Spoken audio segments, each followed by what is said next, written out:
আসসালামু আলাইকুম।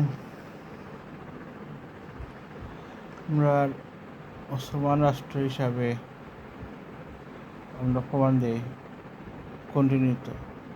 তারপরেও বর্ডার আমরা সাথে যে দেশ আছে তারা এখানে বুঝে না।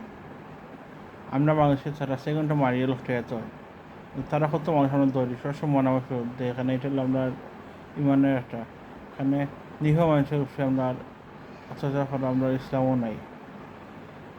মুসলমান দিকেও আবার ইসলামও আছে। বেদ মিলুদেন তাকে আপনার হেজু সিলিন্ডার করে এর মাফ করে দেওয়া যেহেতু সরব হেল লাগি গড় বাড়ি দিলা হের গড় গাছ গাছি ফসলি ও বাচ্চার উপরে আতুলা নিষেধ যা হচ্ছে হেল যুদ্ধ করতে ওগুলো আমরা কোরআন আমরা মুসলমানের আদর্শ, কিন্তু ও কারণে আমরা আচরি না। কদিন আগে বিজেপি আমরা বাংলাদেশ খাওয়া করছে, কিন্তু চাইলে তারা আমরা সেখানে লঙ্ঘন হলে এগুলো নিয়মগুলি করে মানলে কোনো দায়বদ্ধতা নাই। তারপর আমরা সম্মান দেখাইছি। তারপরেও পার্শ্ববর্তী দেশে বলতে যে আমরা এই সম্মানটা বুঝে না। আমরা তারপরেও আমরা ধৈর্য আছি, কিন্তু ধৈর্য কতদিন রাখা যায়? প্রতিটা মানুষেরও মনুষ্যত্ব আছে।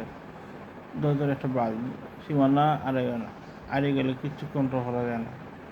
তার লাগি পার্শ্ববর্তী দেশে যারা আছে যেমন ভিডিওটা দেখেন, আপনারাও আইন মানিয়ে চলবা যাচ্ছে এখানে জগৎটা সামনে আপনার পাকিস্তানের যুদ্ধ লাগে চারিবার যদি সোমবার আইলাম এই দুশ্মন তো নিজে দিলে মর ভাই।